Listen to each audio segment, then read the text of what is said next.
Dans cette vidéo, je voudrais vous parler des rapports entre les questions existentielles ou même religieuses, la question du sens de la vie, de potentiellement l'existence de Dieu, et puis d'un autre côté, tout ce qui a trait à la politique et plus particulièrement aux idées de gauche. Aujourd'hui, on traite ces deux choses tout à fait séparément. On a la laïcité, on voit pas du tout le rapport entre la politique et ces questions-là. Et en fait, tout ça, cette façon de séparer les choses comme ça, nous provient en grande partie d'un courant de pensée dont Sartre, Jean-Paul Sartre, était le principal représentant. Courant de pensée qu'on appelle l'existentialisme. Et donc c'est un peu la façon de penser qu'avait la génération avant nous, donc on va dire toute la deuxième moitié du XXe siècle. Et en fait, ce cadre de pensée, aujourd'hui, il commence vraiment à montrer ses limites. Et du coup, c'est pour ça que c'est intéressant de le remettre en question et d'aller peut-être puiser de l'inspiration à des sources un petit peu plus anciennes qui pensaient le monde de façon tout à fait différente.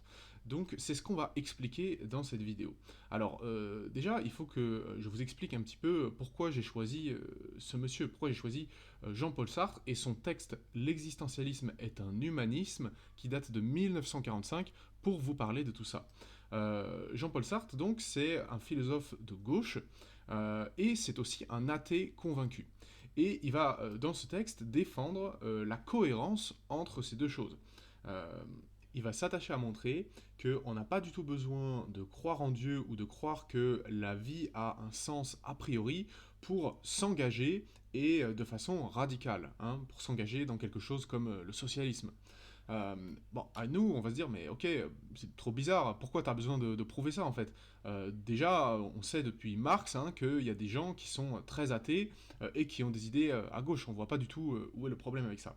En fait, si Jean-Paul Sartre ressent le besoin d'expliquer tout ça, c'est parce que à l'époque, ça n'est pas du tout aussi clair.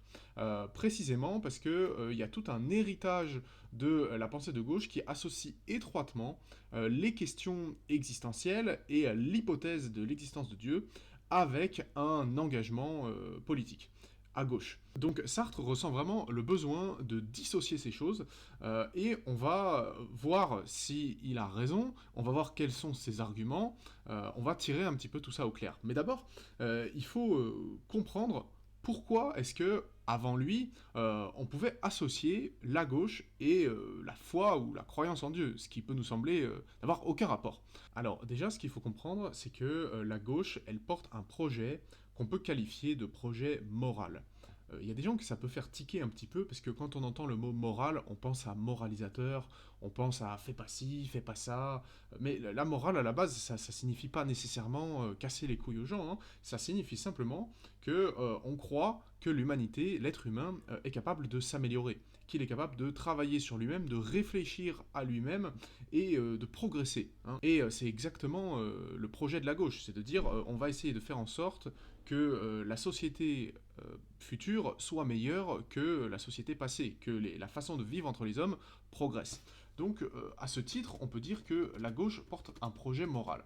Maintenant, ce que je vais vous expliquer, c'est pourquoi en philosophie, on considère depuis très longtemps que c'est très compliqué et que c'est très difficile de séparer la morale de l'hypothèse que Dieu existe. Alors, pour comprendre ça, il faut déjà voir un peu plus précisément ce que c'est que la morale. Déjà, si vous commencez à réfléchir à la morale, il faut que ça puisse s'appliquer à tout le monde. Il faut que tout le monde soit capable d'être potentiellement d'accord avec votre raisonnement. Donc, le principe même de la morale, c'est qu'elle prétend à ce qu'on appelle l'universalité. Ok, la morale a une prétention universelle. Ça veut dire que tout le monde peut s'en saisir. Et pour qu'elle soit universelle, il faut que ça se base sur la logique, ok.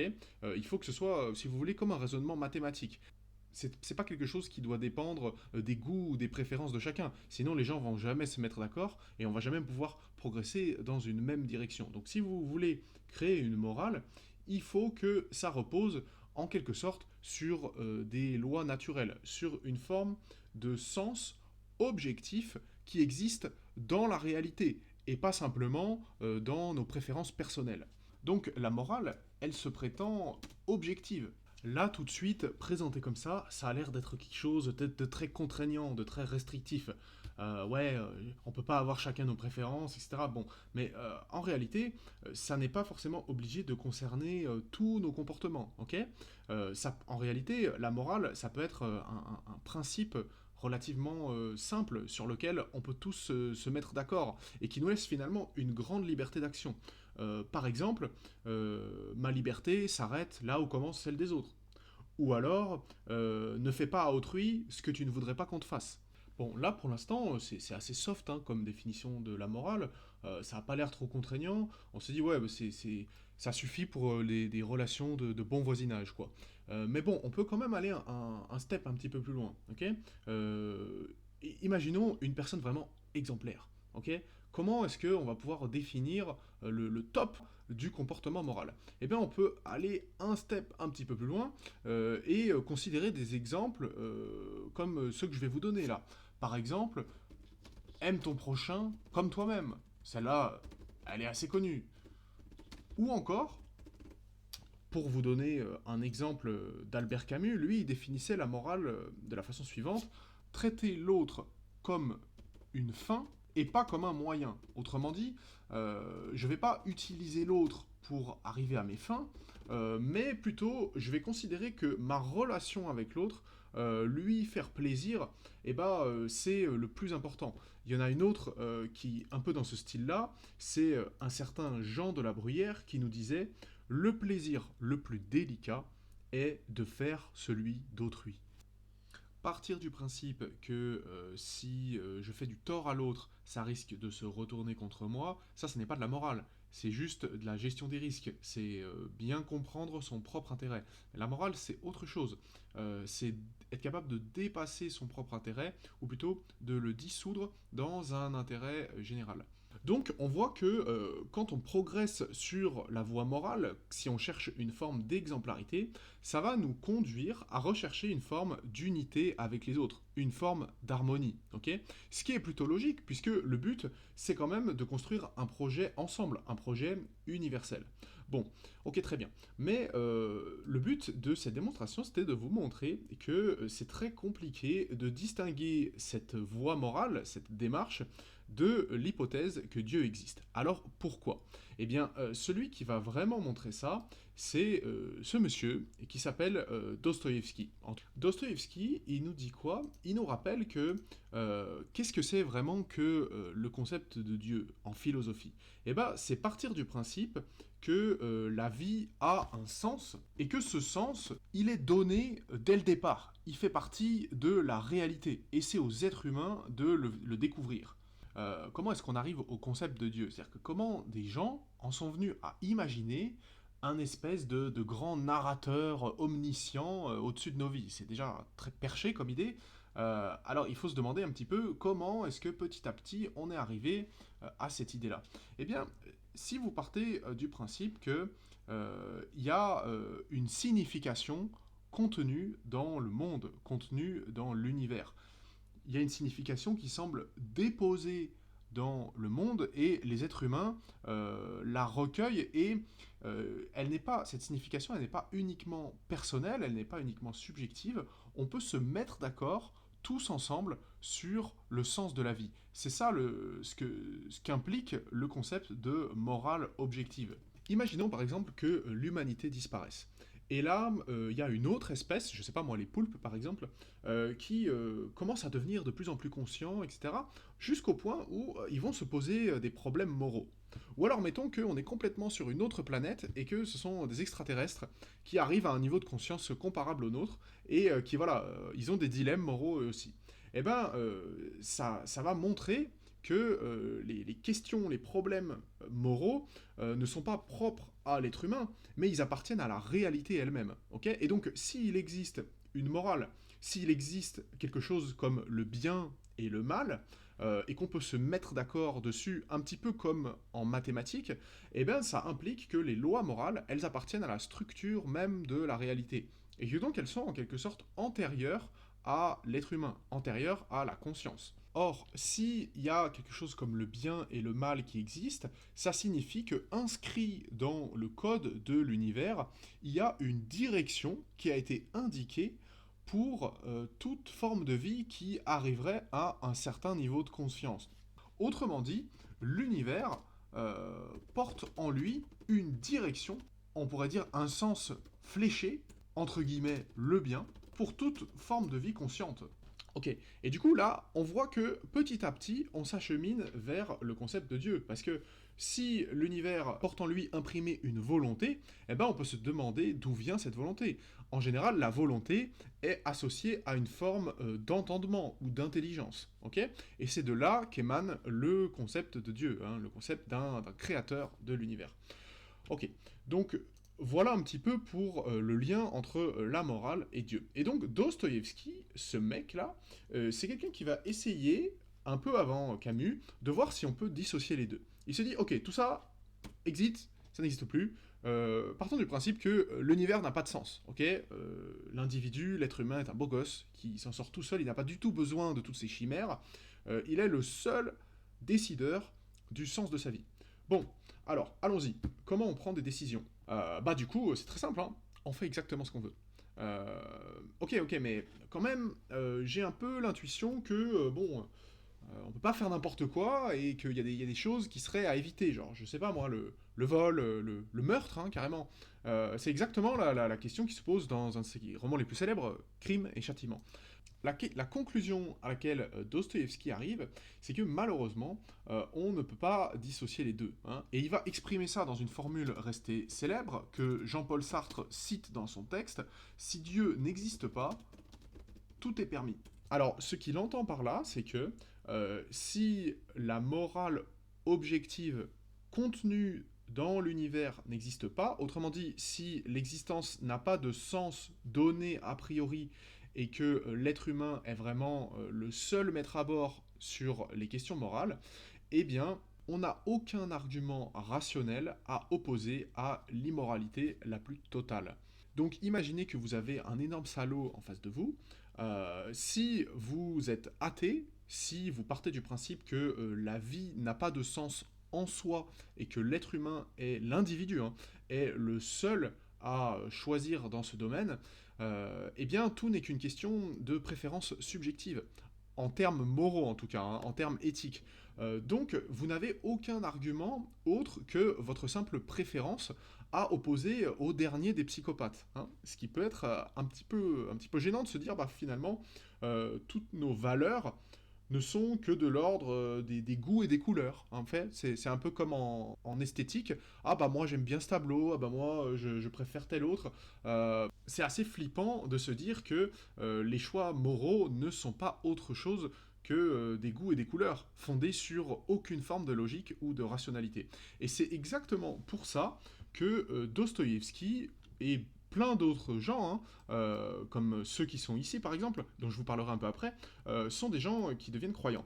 En fait, ils vont essayer de rationaliser ce qu'ils ressentent dans leur cœur. Ils vont essayer de penser leurs intuitions morales. Et ils vont en déduire que si ils ont l'intuition qu'il y a un sens qui a été déposé dans la réalité, une forme de moralité objective, et bien comme on l'a démontré précédemment, cela peut suggérer une forme d'intelligence, une forme de volonté de la part de l'univers à l'égard de la conscience, à l'égard des êtres conscients, notamment les humains. Pour autant, le propre de l'être humain, c'est d'être libre, hein, c'est de pouvoir faire vraiment ce qu'il veut.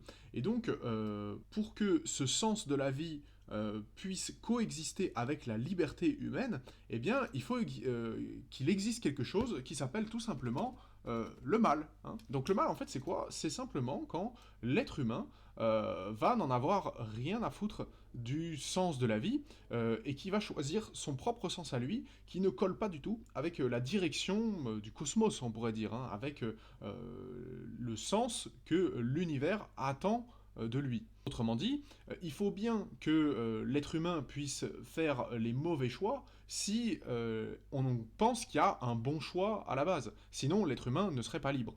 Le père Nietzsche, là, il défend la position contradictoire à celle de Dostoïevski, mais il pose le problème de la même façon. Nietzsche il nous dit, ouais, moi je crois pas que l'existence ait un sens a priori. Je crois pas que l'existence ait un sens qui précède la vie, le choix individuel. Donc je pars du principe que Dieu n'existe pas. Et la conclusion qu'il en tire, c'est que la morale ne peut pas exister non plus, hein. Donc il se définit comme un immoraliste. C'est-à-dire, chacun fait vraiment ce qu'il veut, et c'est impossible dans le domaine du comportement, dans le domaine de l'éthique, de venir essayer de donner des arguments rationnels à quelqu'un d'autre. Parce que finalement, pour Nietzsche, les vérités morales n'existent pas. Et il a cette phrase que je trouve très intéressante. Il dit à une vérité, on peut toujours opposer une contre-vérité. Autrement dit, même ce qu'on appelle la vérité, en fait, est relative. C'est quelqu'un qui va vous dire chacun a sa propre vérité. Et finalement, du coup, la vérité, c'est quoi? Bah, c'est juste le discours de celui qui arrive à convaincre, à persuader les autres. Et c'est pour ça que Nietzsche a beaucoup d'affection pour les sophistes, hein, les ennemis de Socrate et Platon. Socrate et Platon étaient des mecs qui pensaient que la vérité, la morale objective existait, qu'elle était inscrite dans l'univers, et leurs adversaires à l'époque disaient non, non, tout ça, c'est juste des techniques de rhétorique, et si vous voulez vraiment posséder la vérité, vous devez juste niquer les autres en débat, hein. C'est aussi simple que ça. Et ça va pas plus loin que ça. Et donc, on voit que là, on a deux positions qui s'affrontent et qui posent le problème de la même façon. D'une part, on a des gens qui vont vous dire les êtres humains peuvent se retrouver autour d'une vérité commune et construire un projet où ils vont s'améliorer ensemble. Et de l'autre, vous avez des gens beaucoup plus désabusés qui vont vous dire non mais arrête gros, arrête. Au fond, on sait que c'est juste du bullshit et à la fin, c'est le plus fort ou c'est le plus malin qui va gagner. Et ça changera jamais et ce sera toujours comme ça. Donc là, vous avez Dostoïevski d'une part et Nietzsche de l'autre. Vous avez Platon et Socrate d'une part et Gorgias et Caliclès, ceux qu'on appelle les sophistes, de l'autre. Maintenant, si on veut que la morale soit vraiment profondément compatible avec la liberté humaine, il faut que même à l'intérieur du bien, on ait plusieurs possibilités, hein. Si on a juste le choix entre obéir à une checklist extrêmement stricte de comportements qui serait attendue de nous par l'univers, et que sinon l'alternative c'est aller en enfer, bah c'est complètement biaisé, hein, comme liberté, vous serez d'accord. C'est plus de la liberté, c'est de l'obéissance, c'est du chantage.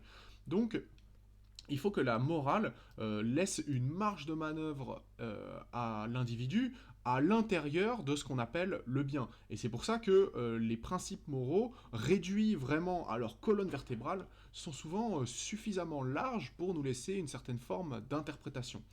Mais vous savez bien que dans l'histoire, c'est pas exactement comme ça que ça s'est passé, hein. Quelque chose d'aussi important que le sens de la vie a été approprié par un certain nombre d'entreprises, les religions, qui, au contraire, ont profité de ce concept, le mal, pour essayer de contrôler ce que faisaient les gens, hein. Et notamment sur le plan social et sur le plan politique. Maintenant, il est temps que je vous explique un peu la vision de Jean-Paul Sartre, qui vraiment, c'est la matrice de comment les gens de gauche en particulier, réfléchissent aux questions existentielles et réfléchissent à leur rapport à la politique aujourd'hui. Alors, exit tout ça parce que Sartre, lui, il apporte vraiment sa propre vision des choses, hein. Il connaît, hein, cet historique du débat, il est parfaitement au courant, mais il a envie d'apporter une vision complètement nouvelle qui rebat les cartes. Et on va voir dans quelle mesure cette vision est cohérente ou pas. Alors, Sartre, c'est quelqu'un qui est athée, hein, on l'a dit. Donc, il est d'accord avec Nietzsche sur le fait que la vie n'a pas de sens a priori. C'est dans son texte, il va aussi vous dire quelque chose comme le bien n'existe pas, il n'y a pas de bien. Et il en tire cette phrase assez célèbre, que vous connaissez peut-être, qui est la définition de sa philosophie existentialiste. Il nous dit l'existence précède l'essence. Alors qu'est-ce que ça veut dire? Eh bien, ça veut dire que vu que il n'y a pas de sens a priori, c'est-à-dire avant l'existence individuelle, c'est l'existence individuelle, personnelle, qui va donner un sens. Donc le terme d'essence en philosophie, ça veut dire quoi? Ça veut dire la définition, ça veut dire le sens de quelque chose. Donc l'existence précède l'essence, ça veut dire votre existence en tant qu'individu, euh, en tant que personne, arrive avant le sens que vous allez donner à votre vie. Et il faut ajouter que dans le contexte dans lequel il écrit, il part avec un certain nombre de préjugés à l'égard de la croyance, hein. C'est très net dans son texte. Comment est-ce qu'il va définir la mentalité d'un croyant? Il va nous dire, un chrétien, puisque bon, il est français, hein, donc c'est la religion majoritaire, hein. Il nous dit quoi? Il nous dit, un chrétien, c'est quelqu'un qui est résigné, hein. C'est quelqu'un qui attend la vie éternelle et qui ne va pas essayer de changer les choses dans ce monde. Contrairement à un communiste qui va s'engager, qui va prendre les armes, etc. Donc on voit qu'il a une vision assez restreinte de ce que ça implique comme comportement d'être un croyant, hein, qui est hérité de tout ce dogmatisme, de tout ce côté moralisateur du catholicisme, qui a défendu l'ordre social. Peu à peu, la chrétienté est devenue, surtout au XXe siècle, un truc de droite, tandis que la gauche était très nettement athée. Alors maintenant, comment est-ce que Sartre arrive à réconcilier la liberté absolue de l'être humain, vu que la vie n'a pas de sens, et une certaine forme d'engagement pour les autres, hein, une certaine forme d'engagement moral dont relève la politique de gauche à laquelle il s'identifie. Eh bien, il va nous dire la chose suivante. Il va nous dire, rappelez-vous, ce qui fonde notre existence en tant qu'être humain, c'est cette liberté, hein. C'est vraiment le cœur de notre existence.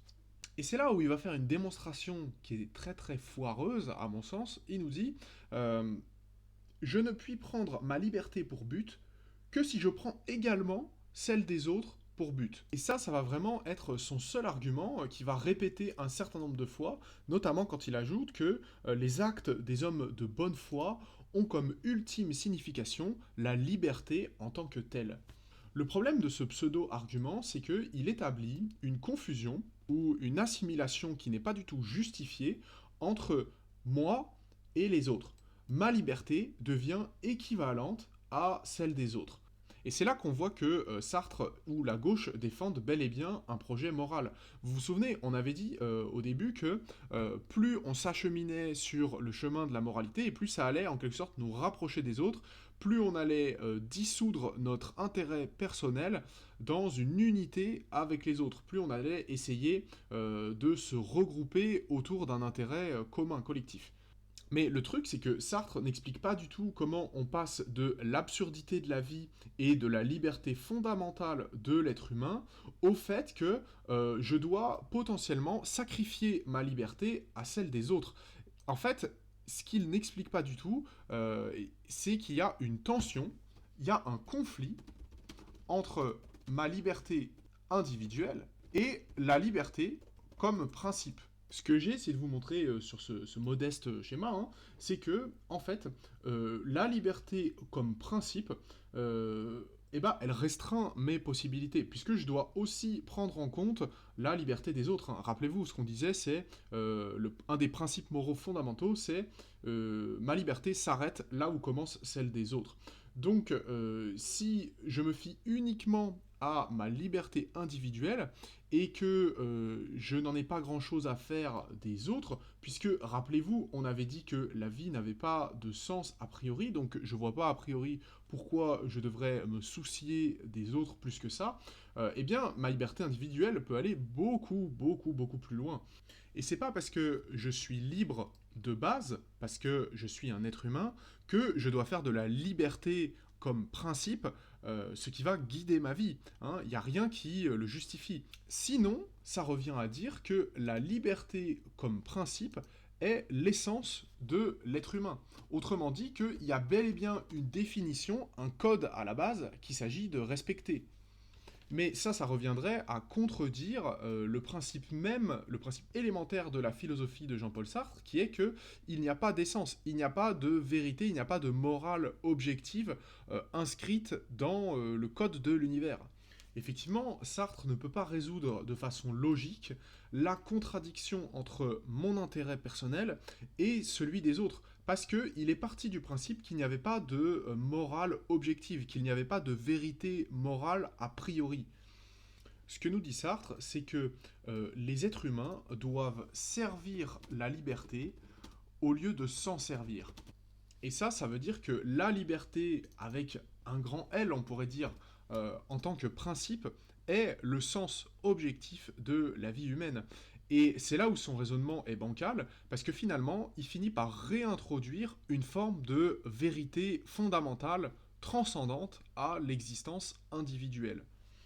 Maintenant, il y a quand même de bons éléments dans ce texte, hein. Je ne vais pas dire que c'est entièrement des conneries. Sartre a de très bonnes intuitions et surtout il réfléchit à une époque où le concept de Dieu a été tellement dévalorisé qu'on peut très bien comprendre qu'il n'ait plus envie de s'en servir et qu'il essaye de penser hors du cadre.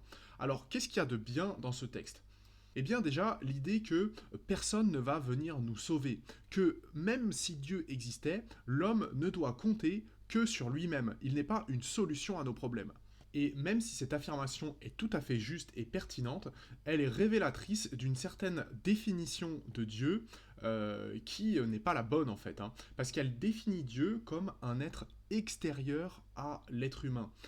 C'est une perspective qu'on peut qualifier de dualiste. On va partir du principe que Dieu est séparé du monde, il l'a créé et ensuite basta, démerdez-vous. Ensuite, Sartre comprend très bien que l'être humain est le créateur de sa propre réalité. Et ça, il le réalise et il dit que ça nous met une certaine pression, hein. Il parle d'une certaine forme d'angoisse existentielle parce que à partir du moment où on prend conscience que par nos actes, on transforme la réalité, eh bien, ça nous met une sacrée responsabilité sur les épaules. Il écrit d'ailleurs que les hommes sont condamnés à choisir dans la solitude. Il y a vraiment cette idée que l'être humain, il va façonner la réalité et que du coup, il la transforme par ses actes, par sa vie, et du coup, il crée en même temps qu'il vit le sens de la réalité. Puisque par ses choix, par son langage, par ce qu'il choisit de croire, il crée les conditions dans lesquelles vont grandir et vont penser les générations futures. Maintenant, comment est-ce qu'on peut prendre un petit peu de hauteur par rapport au point de vue de Sartre et voir que il a des bonnes intuitions, mais il lui manque la clé en fait. Alors, qu'est-ce qui manque à Sartre? Eh bien, c'est de comprendre que Dieu est un concept qui est paradoxal. Il se situe au-delà des contraires, au-delà de la logique très binaire de l'être humain. C'est vrai, c'est faux, du principe de contradiction. Je vous explique ça. Dieu, il a en même temps une réalité en tant que créateur, donc il se situe au-delà du monde, mais dans le même temps, si on part du principe qu'il existe, il a fait les êtres humains libres et entièrement libres de créer le monde qu'ils veulent, y compris un monde dans lequel il n'existe pas. Autrement dit, pour exister dans ce monde, pour devenir, on pourrait dire, réel, eh bien, Dieu a besoin des hommes. Il existe dans le cœur humain à l'état de possibilité et dans les actes à l'état de réalité. On pourrait dire que chaque fois qu'on choisit de croire que la réalité a un sens objectif, chaque fois qu'on décide de se réunir autour d'un sens commun, eh bien on donne un peu plus réalité au concept de Dieu, au concept que il est bel et bien possible de parvenir à une vérité commune, universelle. Et à l'inverse, plus on va choisir de croire que tout est apparence, que la vérité est relative et qu'il n'y a pas fondamentalement de bien et de mal, et plus Dieu va s'éloigner de la réalité que nous sommes en train de construire. Et ça, c'est la conclusion à laquelle étaient arrivés à peu près tous ces intellectuels de gauche, à l'exception de Camus, hein. Mais tout cela, Victor Hugo, Lamartine, Rimbaud, Bernanos, Peggy ou encore Simone Weil, étaient tous des gens qui ont en même temps été engagés très à gauche et qui ont eu une sorte de recherche d'absolu, de transcendance, de mysticisme dans leur vie. Et ils ont fini par comprendre que c'était les deux faces d'une même pièce et qu'on ne pouvait pas penser l'un sans l'autre. Si vous croyez que la réalité a un sens objectif sur lequel on peut tous se mettre d'accord. Si vous croyez qu'il est possible de perfectionner moralement l'humanité, alors ça implique que y a une trace dans cet univers, que l'unité de la conscience, le fait que les individus conscients cherchent à se rejoindre autour d'un sens commun, c'est le but de la réalité, c'est le but de la vie en tout cas.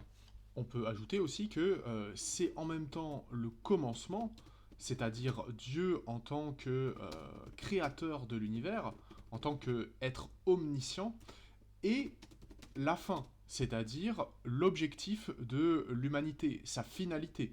Et le commencement et la fin, en grec, c'est ce qu'on appelle alpha et oméga. Autrement dit, ça explique pourquoi on conçoit de Dieu comme un être éternel, c'est-à-dire qui se situe au-delà du temps, en dehors des catégories de début et de fin. J'espère que vous avez aimé cette vidéo, et surtout, si vous n'êtes pas d'accord avec certaines choses que j'ai développées ici, si vous n'êtes pas trop convaincu par mon argumentaire et ma critique de Sartre, je vous propose de répondre à la question suivante. Qu'est-ce qu'on peut opposer comme argument rationnel à un immoraliste, quelqu'un comme Nietzsche par exemple, si on part du principe que effectivement Dieu n'existe pas et que l'univers n'a donc pas de sens a priori, qu'il n'y a pas de morale objective. Et bien sûr, n'hésitez pas à partager et à liker ce contenu si il vous a semblé intéressant.